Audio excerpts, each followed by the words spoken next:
Catholic commentary. You're returning at service. 2122. Spiritual warfare. A1 clear, scene, no trigger. Stay ready so you don't have to get ready. Jesus 911. Good morning, everybody. Jesus 911 on Virgin Most Powerful Radio. I am a one-man car today. My name's Ruben Nava. My partner, Jesse Romero, is out doing some apostolic work. And, he's been on the campaign trail for very many weeks. He's had opportunities to preach and at different polling sites and say the invocation prayers a couple times and for the Trump rally. So anyway, keep up the good work, Jesse. Today we have a good show. I'm going to be talking about sheepdogs, something that's near and dear to my heart. And I know that we have a lot of first responders that listen.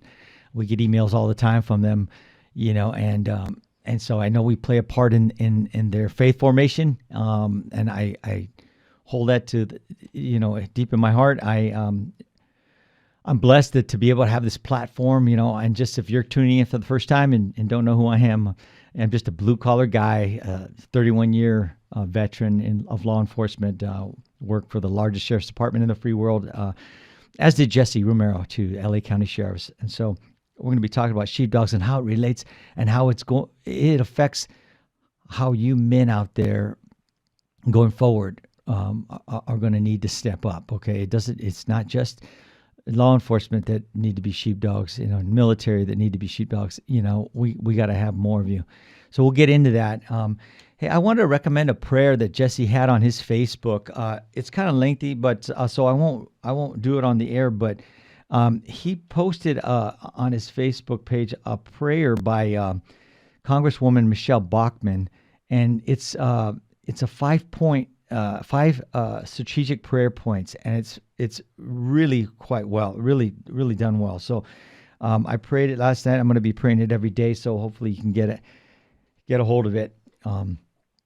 And I want to start with a prayer here for the elections that our Lady of Guadalupe and our Virgin Most Powerful can influence this for our country. In the name of the Father, Son, Holy Ghost, amen. O most blessed Virgin Mary, Mother of Mercy, at this most critical time, we entrust the United States of America to your loving care.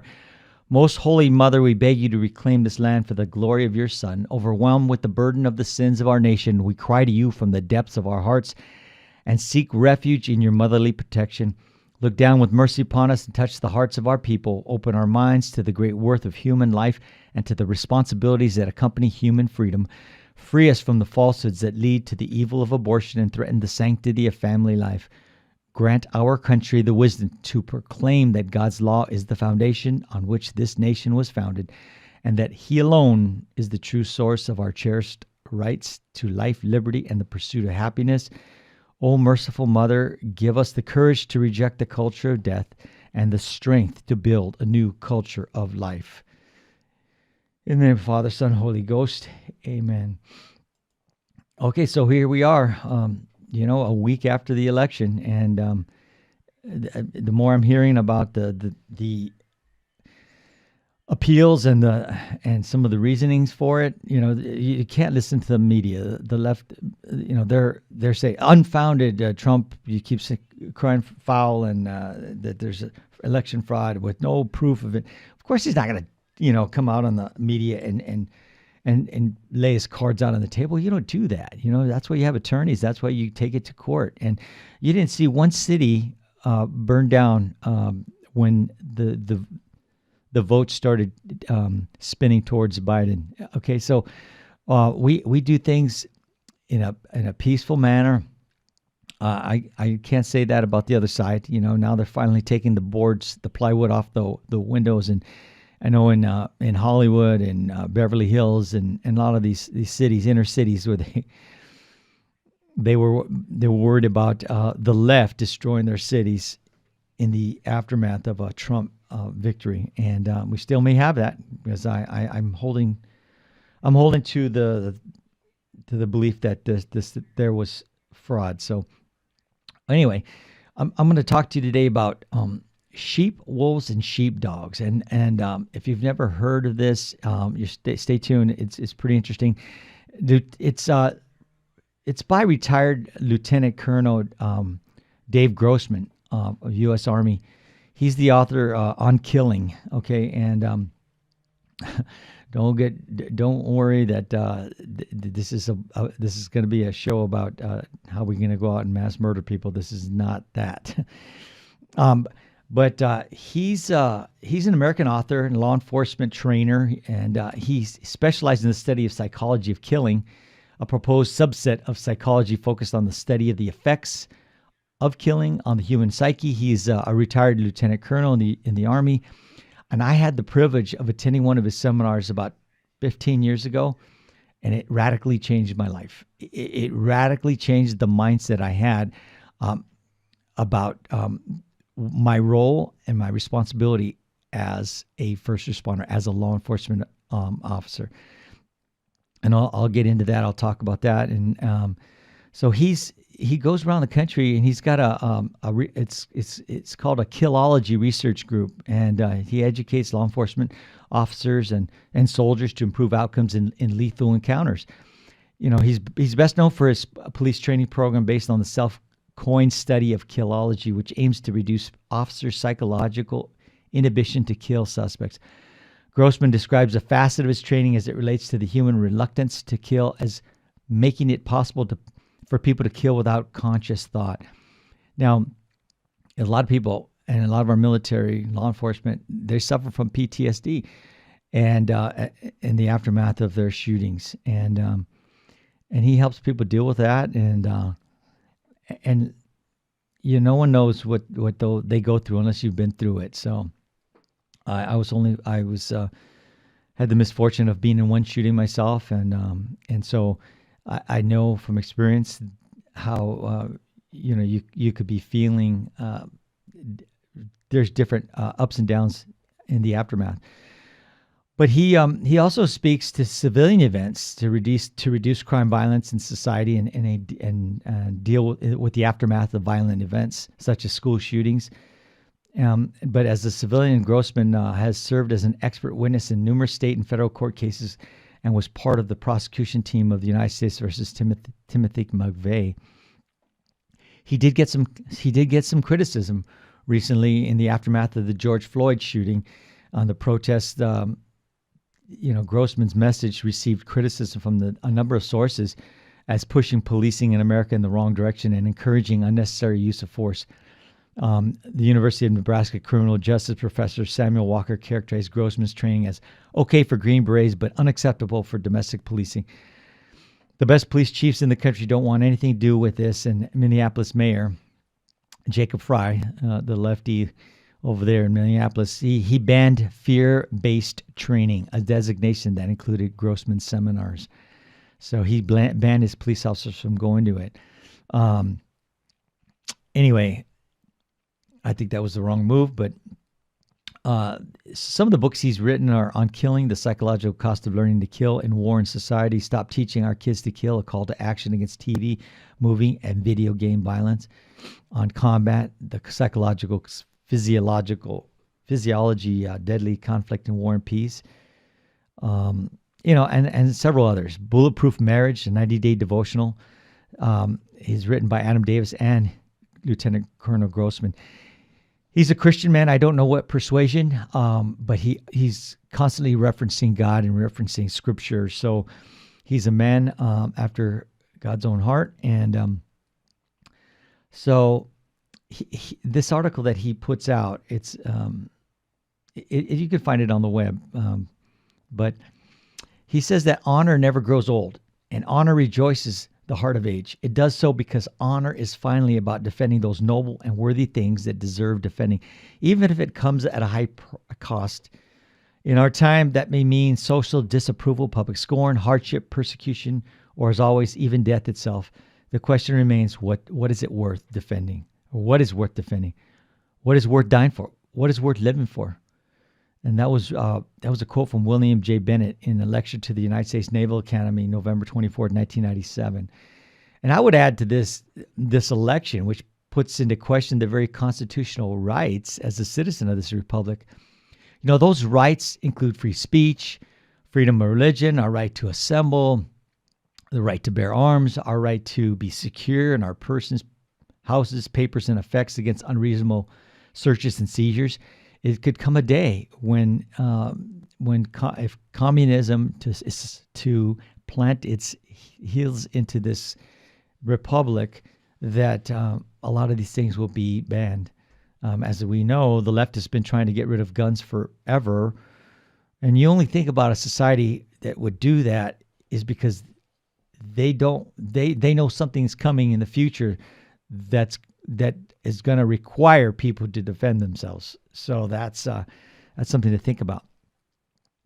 One Vietnam veteran and an old retired colonel once said this to me. This is Colonel Grossman. He's quoting this Vietnam veteran. He says, "Most of the people in our society are sheep. They are kind, gentle, and productive creatures who can only hurt one another by accident. This is true. Remember, the murder rate is 6 per 100,000 per year. The aggravated assault rate is 4 per 1,000 per year. What this means is that the vast majority of Americans are not inclined to hurt one another. Some estimates say that 2 million Americans are victims of violent crimes every year, a tragic, staggering number, perhaps an all-time record rate of violent crime. But there are almost 300 million Americans, which means that the odds of being a victim of a violent crime is considerably less than 1 in 100 or on any given year. Furthermore, since many violent crimes are committed by repeat offenders, the actual number of violent citizens is considerably less." So we'll pick up on this on the other side of the break. Stay tuned.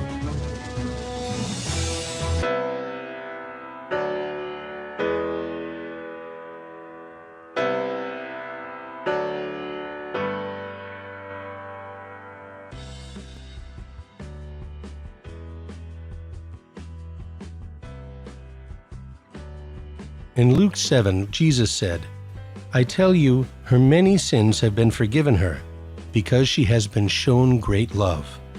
According to St. John of the Cross, Christians should always remember that the value of their good works is not based on number and excellence. Their value is based on the love for God that prompts them to do the works. May we always be motivated by true love for God and not worry so much about what we do, but why we do it.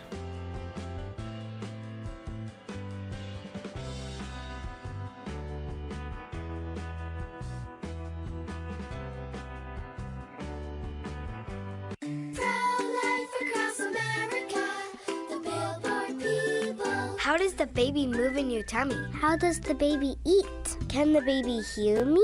How did the baby get in there? Wow, a pregnancy can sure generate a lot of questions. But what's important is that a baby is a baby, inside and out of the womb.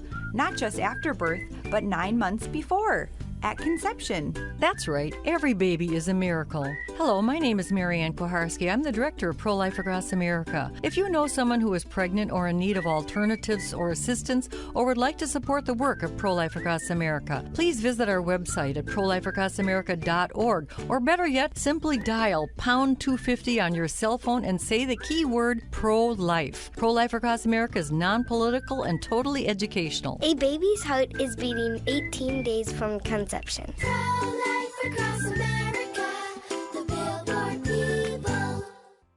Buying or selling your home or your business property? This is Terry Barber. Real Estate for Life underwrites The Terry and Jesse Show. And they can connect you to one of 900 pro-life real estate agents around the world. And when they receive their referral fee, they will give 80% of it to a pro-life organization. Wow, that's 80%. realestateforlife.org, 877-LIFE-US1.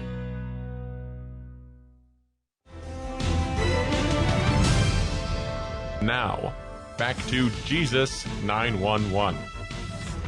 If this call is not an emergency, dial 888-526-2151. Jesus 911. If you stay ready, you don't have to get ready.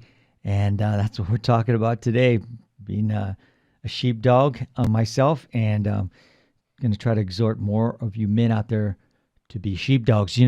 Jesse and I, when we put our segments together, we wanted to really encourage the men to step up because, if you look around in the church, there's probably 3/4 of all the people that are attending are women. So you men need to, come and step up to the plate and can't be on the sidelines. We have women that email us from the show. They ask us, how can we get our husbands more involved? How can we become, how could we get them to start being more prayerful and leading our families? And so plug them into the show. Hopefully we could reach them by what we're talking about. So we're talking about today, retired Lieutenant Colonel Dave Grossman's his theory on the sheep and sheepdogs and wolves. And so what we're talking about is that this veteran who told him that there are sheep, and there's nothing wrong with being a sheep. Okay, that don't take that as a put down.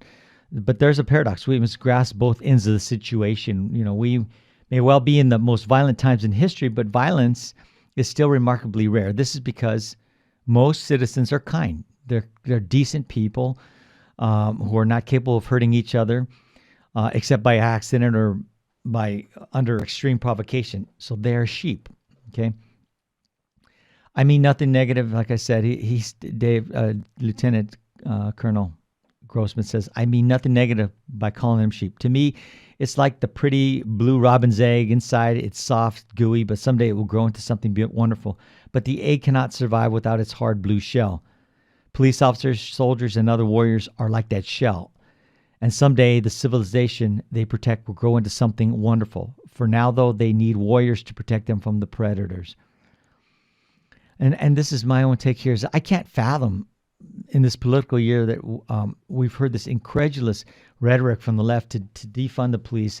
In some instance, they've succeeded in defunding the budget of numerous agencies like NYPD, LAPD, Minneapolis, Seattle, et cetera, et cetera. We've seen the kind of violence unleashed in our communities by the likes of Antifa and BLM, and we've witnessed police officers murdered, maimed, and countless others battered simply because they wore the uniform of a police officer or deputy sheriff. And it's irresponsible for those politicians to go along with it, and the media to encourage it.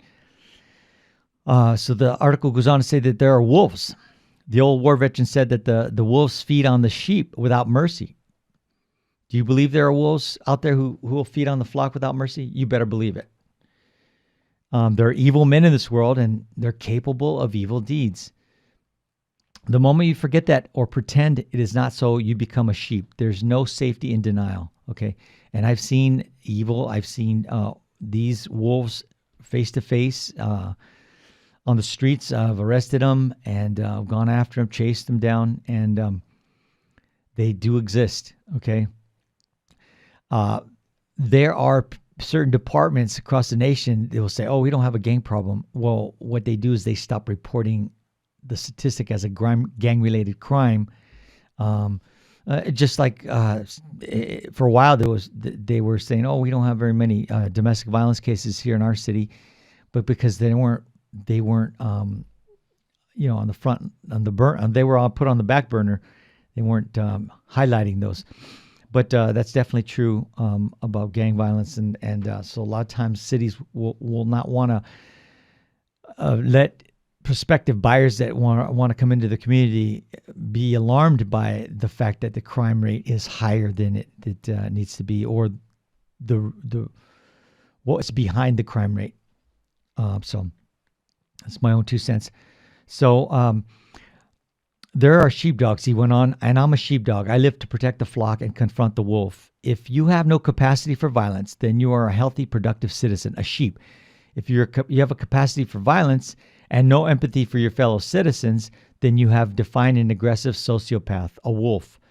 But what if you have a capacity for violence and a deep love for your fellow citizens? What do you have then? A sheepdog, a warrior, someone who's walking the hero's path, someone who can walk into the heart of darkness, into the universal human phobia, and walk out unscathed. So the article goes on. Let me expand how this old soldier's excellent model of the sheep, wolves, and sheepdogs. He says that we know that sheep live in denial. That is what makes them sheep.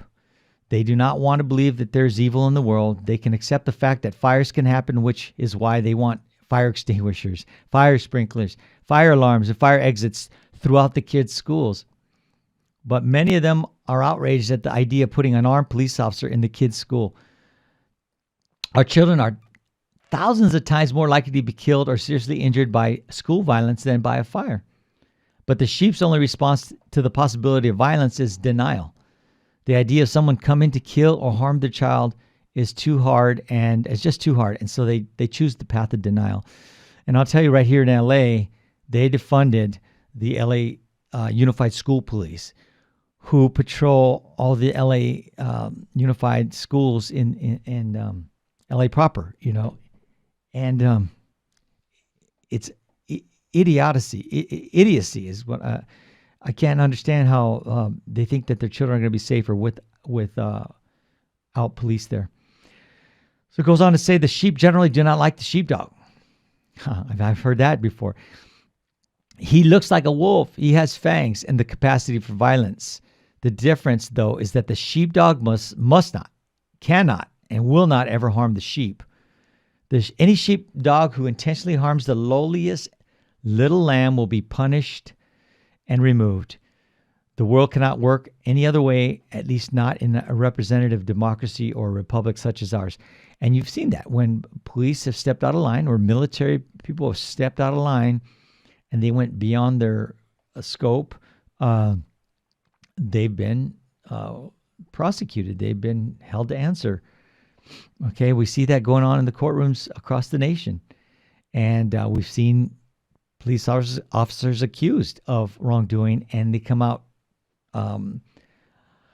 where they are acquitted because they were following their protocols, and the fear was enough for them, for their own safety, for the safety of others, to use deadly force. Still, the sheepdog disturbs the sheep, okay? He's a constant reminder that there are wolves in the land. Okay, so the sheep, they see the dogs, the sheepdogs, and it scares them because it reminds them too much of the wolf. They have the same look about them. The sheepdog's a constant reminder that there are wolves in the land. They would prefer that he didn't tell them where to go or give them traffic tickets or stand at the ready in our airports in camouflage fatigues holding an M16. The sheep would much rather have the sheepdog cash in his fangs, spray paint himself white, and go bah. Until the wolf shows up, then the entire flock tries desperately to hide behind one lonely sheepdog. The students, the victims of Columbine High School, remember that? They were big, tough high school students, and under ordinary circumstances, they would not have had the time of day for a police officer. They were not bad kids, but they just had nothing to say to a cop. When the school was under attack, however, and SWAT teams were clearing the rooms and hallways, the officers had to physically peel those clinging, sobbing kids off of them. This is how the little lambs feel about their sheepdog when the wolf is at the door. Look at what happened after September 11th, 2001, when the wolf pounded hard on the door. Remember how America, more than ever before, felt differently about their law enforcement officers and military personnel? Remember how many times you heard the word hero? And trust me, I am not trying to get people to give us ourselves a pat on the back. Okay, that's just what we do. It's what I did, and in my mind, I still am a sheepdog. But we're not looking to be congratulated or called a hero. Understand that there's nothing morally superior about being a sheepdog. Okay, it's just what we chose to be. Also understand that a sheepdog is a funny critter. He's always sniffing around out on the perimeter, checking the breeze, barking at things that go bump in the night, and yearning for a righteous battle. That is, the young sheepdogs yearn for a righteous battle. The old sheepdogs are a little older and wiser. That's me. But they move to the sound of the guns when needed, right along with the young ones. And I was a young one once. And I'll tell you how this is my own commentary. I'll tell you how my partners and I went about doing police work. We weren't waiting around for a call, but we were hunting. That's in quotes, hunting for a bad guy, or as we used to refer to it, pooping and snooping. We were out trying to find crimes in progress, or at least trying to prevent them by our mere presence. We would black out, cruise down alleys, or park down the street and creep up on a group of predators conspiring to do evil. We would have contests to see who would be the first unit to make an arrest, or the first to find a guy in possession of a gun. And it didn't count if it came off a call. It had to be an observation arrest. That's why I never wanted to promote higher than sergeant, because I was a street cop at heart and didn't want to lose touch with the soul of the department, the rank and file, the first responders. The article goes on to say, here's how the sheep and the sheepdog think differently. The sheep pretend the wolf will never come, but the sheepdog lives for that day. After the attacks on September 11th, 2001, most of the sheep, that is, most citizens in America, said, "Thank God I wasn't on one of those planes." The sheepdogs, the warriors, said, "Dear God, I wish I could have been on one of those planes. Maybe I could have made a difference." When you are truly transformed into a warrior and have truly invested yourself into warriorhood, you want to be there. You want to make a difference. There's normally, there's nothing morally superior about being the sheepdog, the warrior, but he does have one real advantage, only one. Colonel Grossman goes on to say, that is that he is able to survive and thrive in an environment that destroys 98% of the population. There was research conducted a few years ago with individuals convicted of violent crimes, and these cons were in prison for serious predatory crimes of violence, assaults, murders, and killing law enforcement officers.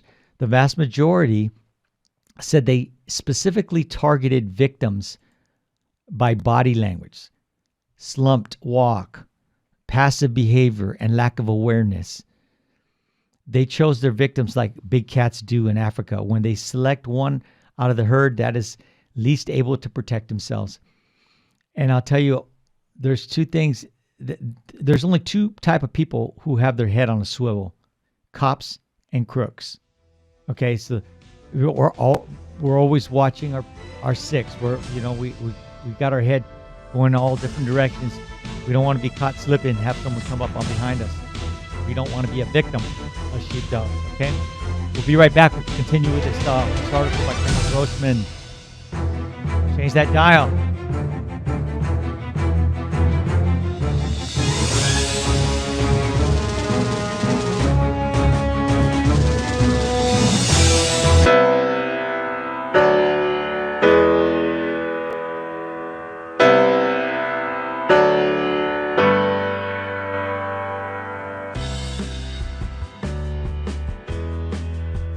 A great man once said that evil is powerless if the good are unafraid. Well, you and I have a rendezvous with destiny. We'll preserve for our children this, the last best hope of man on earth, or we'll sentence them to take the last step into 1,000 years of darkness. We're at war with the most dangerous enemy that has ever faced mankind in his long climb from the swamp to the stars.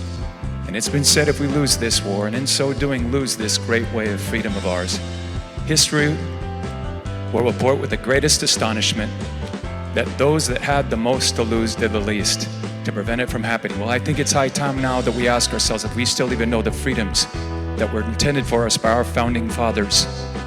Every generation of Americans needs to know that freedom exists, not to do what you like, but having the right to do what you ought. You weren't made to fit in, my brothers and sisters. You are born to stand out. Set yourself apart from this corrupt generation. Be saints. God bless you.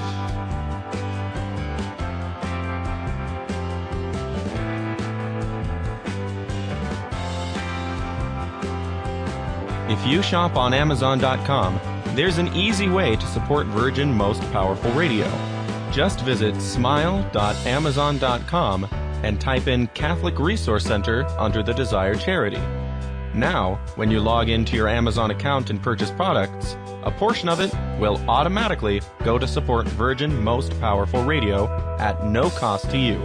Thanks in advance for supporting CRC and VMPR, and may God richly bless you and your family.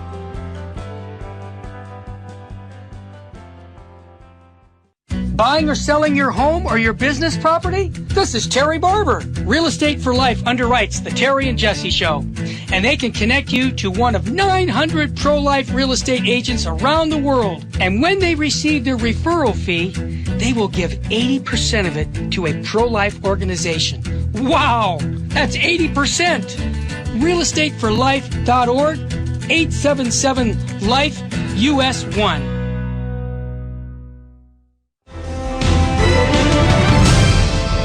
Now, back to Jesus 911. If this call is not an emergency, dial 888-526-2151. Jesus 911. One-man car today. My partner is out doing some apostolic work, and I'm talking about a subject that's near and dear to my heart, and it's about sheep, wolves, and sheepdogs by retired Lieutenant Colonel Dave Grossman. And so he's going into the different aspects of what each person, each character, there are those three, the sheep, the wolves, and the sheepdogs, what their tendencies are. And I just finished talking about how the wolves, they look for their victims. They look for their targets. Of course, they're not going to try to pick out somebody who looks like he's squared away and has his head on a swivel. And there's one thing too that I'll tell you right now. I'm retired. I've been retired 2.5 years, but I still get people say, "Oh, hey," they go, "You were a cop, huh? Or you are a cop." And so I see guys all the time that I'm sizing up at the gym, and I say, "Oh, that guy did time in prison. That guy did," you could just, because we dealt with them, we lived with them in the county jails for 6 or 8 to 16 hours a day. So you got to see them up close and personal and talk to them. And that's, in my estimation, that's why the sheriff's department has, in my opinion, okay, that they think that the sheriff's is that we work with, because we have to do time in the jails. We spend time with these people, so we learn their tendencies. We learn to talk to them, how they walk, how they talk, all this stuff. And the badge isn't so heavy when we go out to the street, as opposed to coming right out of the academy and going straight to the street. We have time to learn, and it's a college education, basically, being in there. You'd be surprised what I used to talk to these inmates about. I pull them out, give them a cup of coffee, and man, let them spill their guts out to me, and you get them get them a sandwich, man, and they're your friend forever, man. They get to talking, and you just start stroking their ego, and wow, I can't believe, how'd you get caught? Yeah, that's such a great plan. And they talk about their crimes. So when we go out to the street, we remember what we've learned. Hey, this guy, when he looks to commit his robberies right near the freeway, so we're going to know how to respond. We're not all going to go to the location. We're going to spread out. We're going to start going to freeway on-ramps and off-ramps. And so it's quite an education system, is all I can say. And so I'm going to share something with you too, because I've never shared with anybody, but this is having to do with how the wolves pick their victims. And I can remember, as a young deputy, I would purposely find a dark ATM machine at night to withdraw money. So if by chance there was a wolf lurking and looking to jack someone unexpected victim, they would be in for a rude awakening, because I would be ready.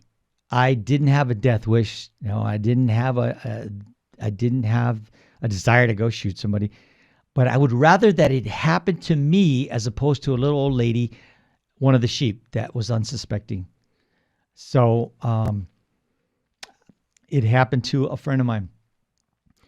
He was over in Montebello, and he was working the court system. He hadn't even been to patrol yet. So he had done time in custody, went to the courts, and he was working.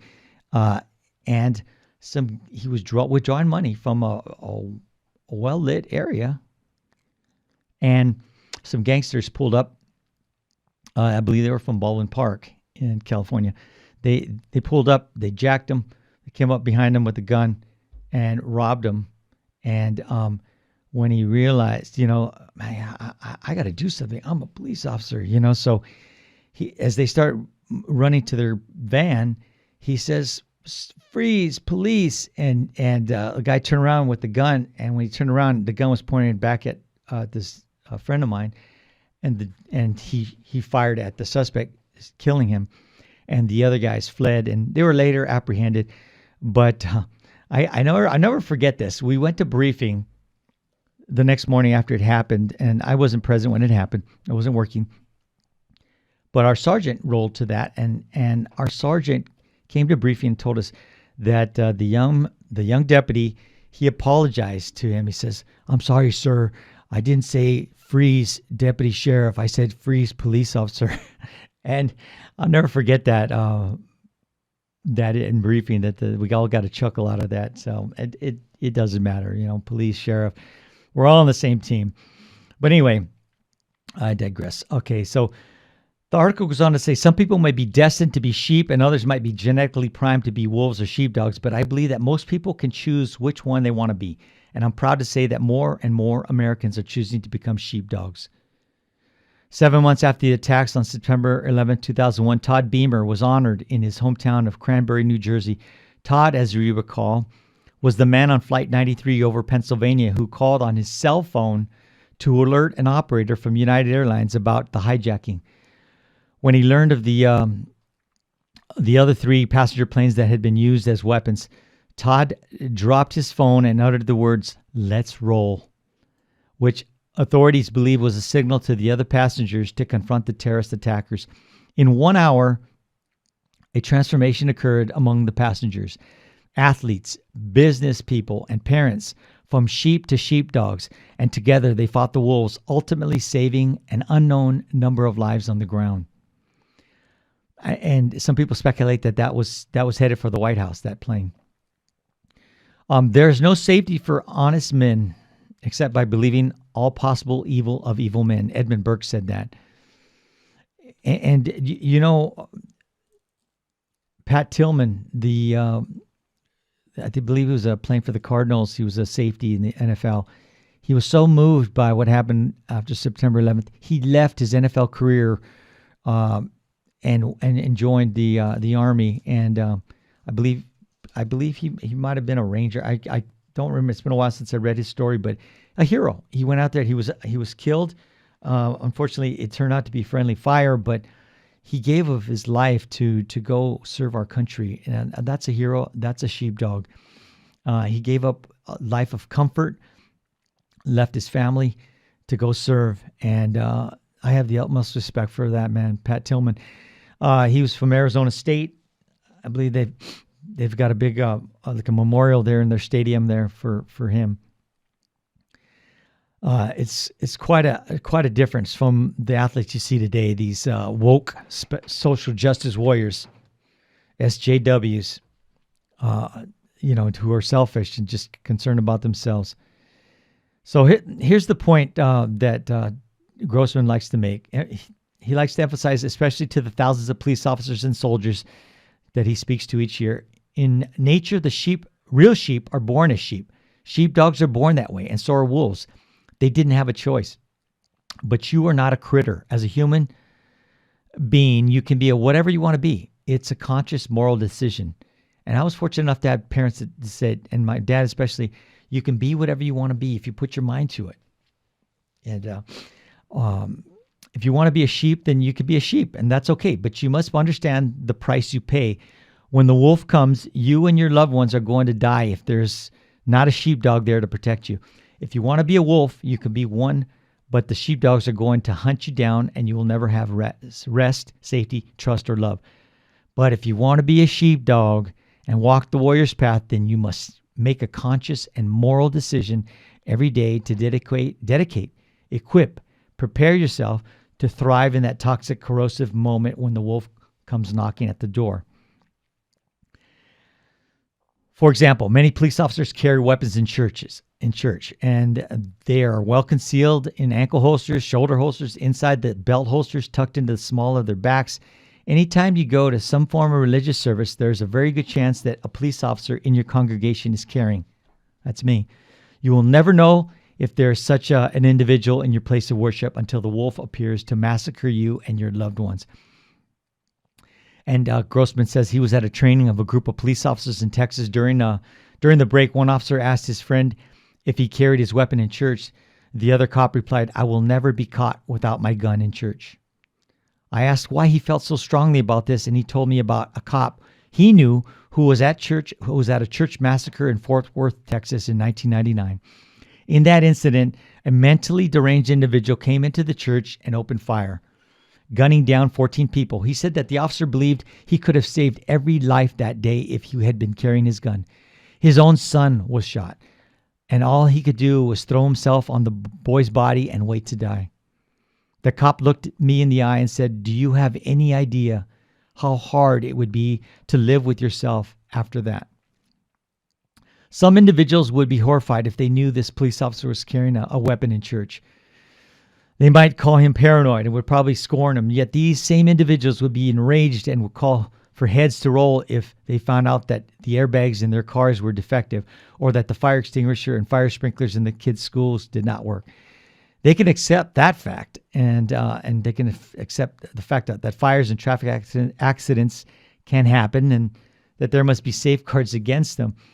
Their only response to the wolf, though, and all too often their response to the sheepdog, is scorn and disdain. But the sheepdog quietly asks himself, do you have any idea how hard it would be to live with yourself if your loved ones attacked and killed and you had to stand there helplessly because you were unprepared for that day? So if your family was attacked and killed and you couldn't do anything about it, you see, that's why I won't let myself be a victim. I have my role, and I don't go anywhere without my gun. And I mean, I've got it right here next to me, so I'm in the studio. But the thought always crosses my mind, can somebody come into that room? Because evil lurks, I'm not paranoid, but I'll be ready if someone comes to the door to attack our engineer and then myself. So I'm just putting that out there, okay? So don't get any ideas. That's why every time I had a knee surgery, and I had 4 knee surgeries, arthroscopic surgeries, some injured through playing sports with the department, both injured on a fall, serving a search warrant when I fell out of a house. I'll pick up that point on the other side of the break. We're talking about sheep, wolves, and sheepdogs. And we have a lot of first responders, and I hope you're getting something out of this. And we'll make the connection to you Catholics, all right? Us Catholics, we've got to be sheepdogs. We'll be right back. Don't change that dial.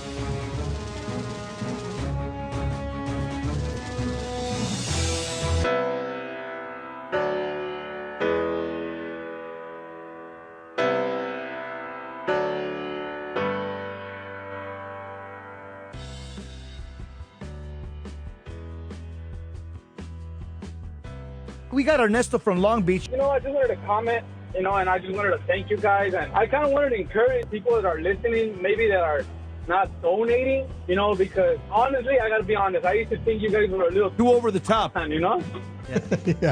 That's right. If God gave us a lot, and I have the blessing of listening to all this, and I just want to call all the people. I've got 5 kids, and I don't make a lot of money, and I'm still donating to you guys. God bless you, brother. You're amazing. We have to do this. We have to do the extra. And it's not even the extra. People see it like it's extra. Kneeling for communion, saying your rosary, saying the Divine Mercy Chaplet. It is not extra. It's what the church tells us to do. Amen. You're a good man, brother.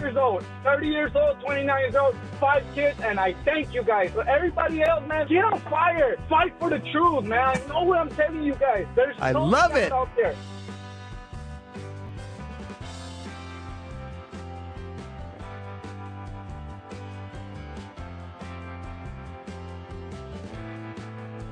Jesus said in Luke 17, "When you have done all that you were ordered to do, say, 'We are unprofitable servants. We have only done our duty.'" According to St. John of the Cross, God is pleased with the little deeds we do in secret. He takes more pleasure in these than in a multitude of grand works that we may do out of the desire to be seen by others. May God help us to do the things that please Him and not just to appear great in the eyes of others.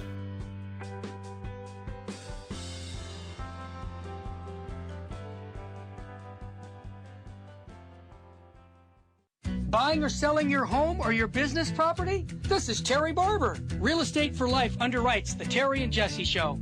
And they can connect you to one of 900 pro-life real estate agents around the world. And when they receive their referral fee, they will give 80% of it to a pro-life organization. Wow, that's 80%.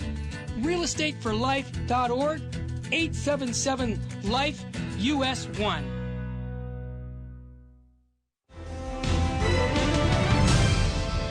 Now, back to Jesus 911. If this call is not an emergency, dial 888-526-2151. Saint Michael the Archangel, protect us in the battle. And I'm back, Jesus 911. We are, I am talking about the wolves and sheepdogs. And I started going into a story, how the police officer saying that he would not be able to live with himself if something was to happen to his children and his family if he wasn't able to help them. And so I had that same feeling, and I had 4 knee surgeries, arthroscopic surgeries, 2 on each side of my knees. Okay, the job beat me up, and then later my knees were so bad I had to have knee replacements.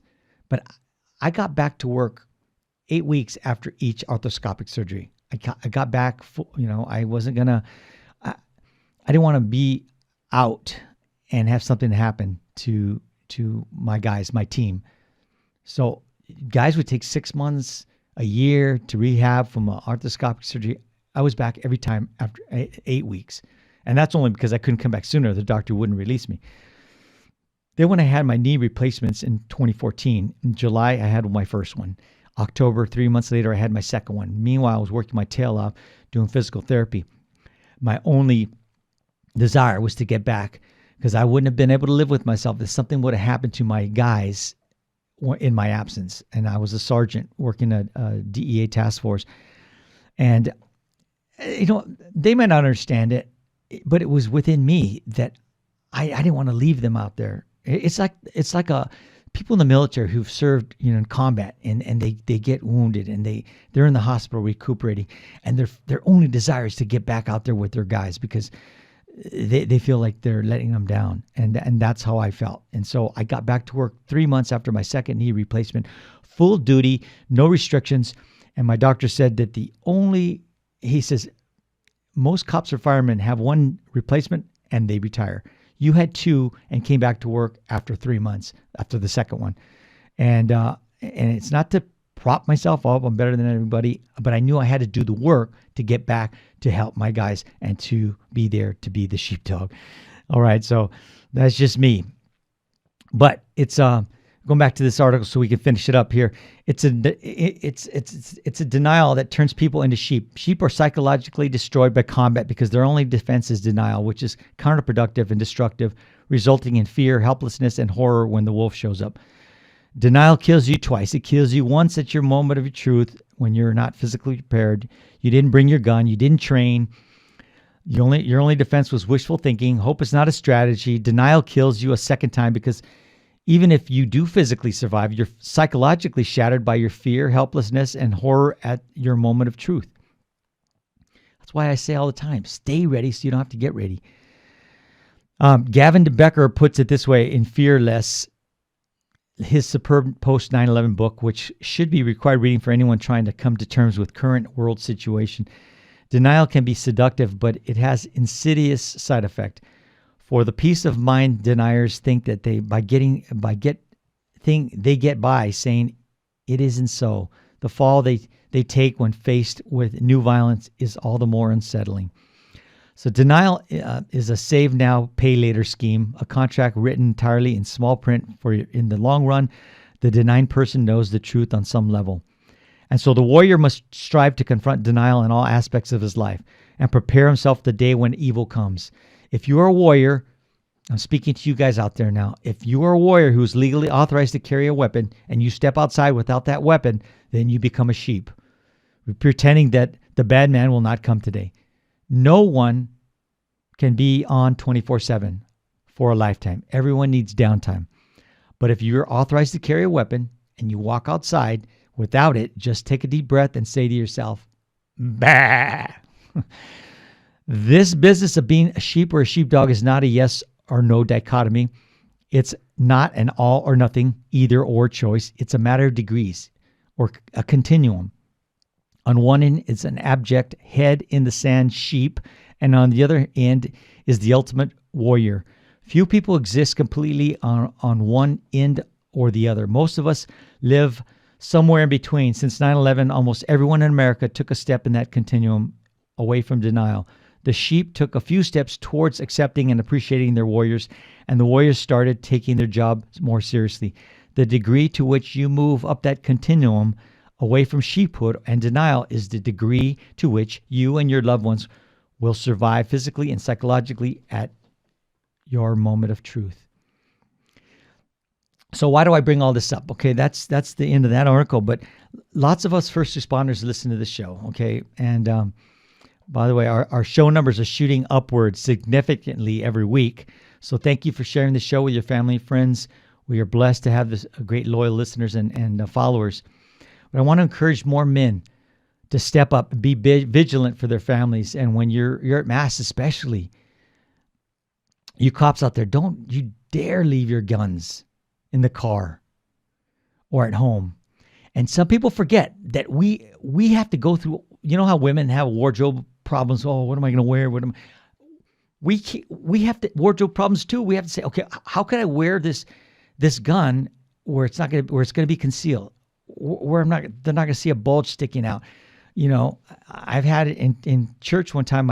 My coat, I always wear a blazer or suit, and it lifted up over my gun, and somebody saw it, and I quickly went over and let them know who I was, so they didn't think I was some nut. But when I wear shorts, when I wear this or that, you know, I have to. Oh, do I carry a backpack? Do I have to have? I have to have my gun with me, so I have to always be cognizant of what I'm wearing. So, you know, so don't leave your guns in the car. Don't leave them at home. We're seeing more and more violence around the world being perpetrated against us Catholics and against our churches. This Muslim fanatic the other day, a couple weeks ago, killed 3 in Nice, France, including beheading a woman.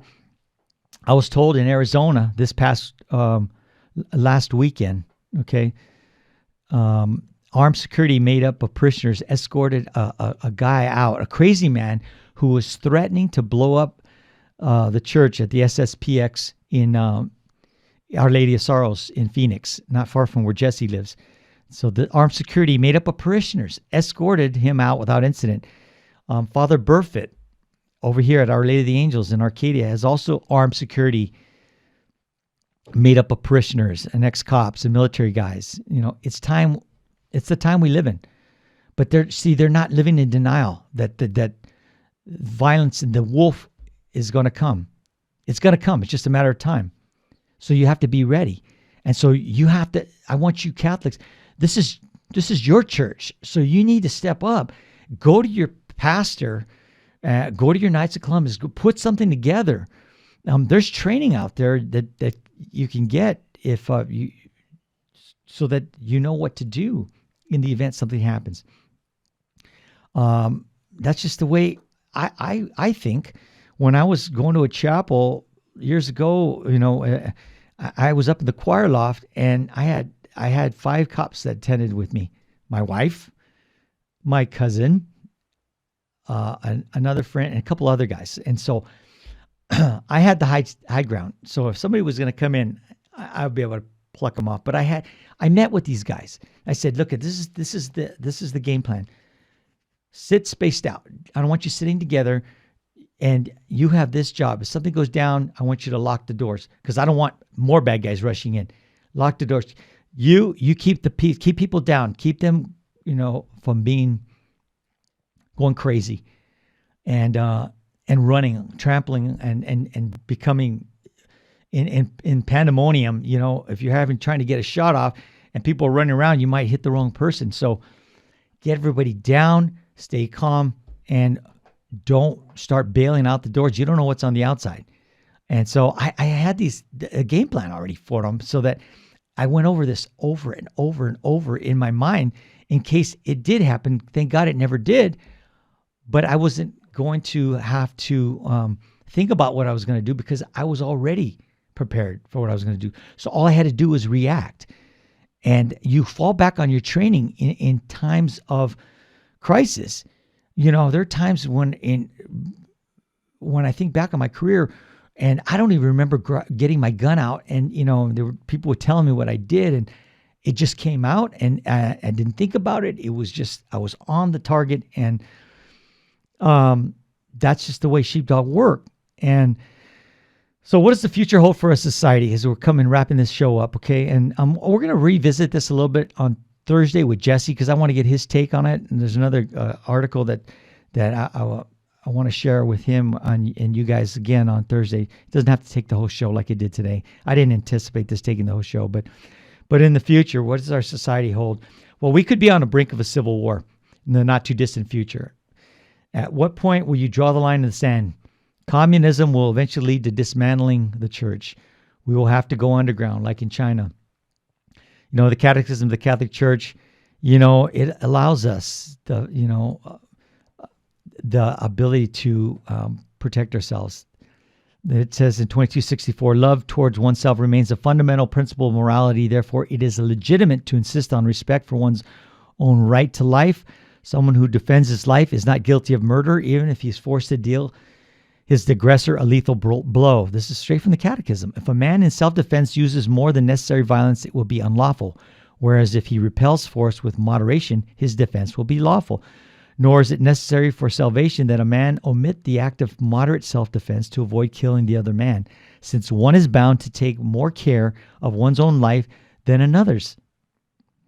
And 2265, legitimate defense cannot be only a right, but a grave duty for one who is responsible for the lives of others.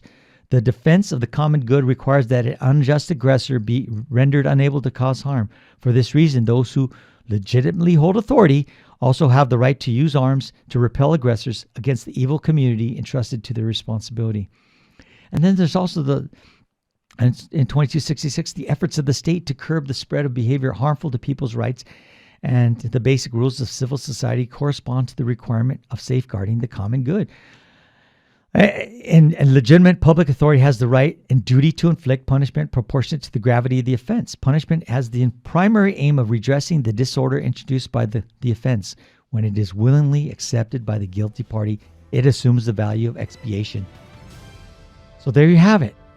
It's right there in the Catechism. We have the right to defend ourselves. We have the duty to defend ourselves for those of you who are sworn to do that. So, moral of the story is be ready. You don't have to get ready. Be a sheepdog. Okay? And, you got a lot. You got a lot on your plate. I know a lot that's going on. But faith doesn't have to make you weak. It makes you unbeatable. Put your faith in the right place. Rise as the mighty warrior. You are more than a conqueror. Leave an impact, a legacy in the world. You were made for greatness. Be the salt, the light. Be the reason someone finds hope. Change life. Change the word. Change one mission at a time. Make that change. Be that change. Stay tuned for Hands On Apologetics. God bless you. I'm out. St. Faustina's Prayer for Priests. O my Jesus, I beg thee on behalf of the whole Church, grant it love and the light of thy Spirit, and give power to the words of priests, so that hardened hearts might be brought to repentance and return to thee, O Lord. Lord, give us holy priests. Thou thyself maintain them in holiness. O divine and great High Priest, may the power of thy mercy accompany them everywhere, and protect them from the devil's traps and snares, which are continually being set for the souls of priests. May the power of thy mercy, O Lord, shatter and bring to naught all that might tarnish the sanctity of priests. For thou canst do all things. Amen. Virgin most powerful, pray for us.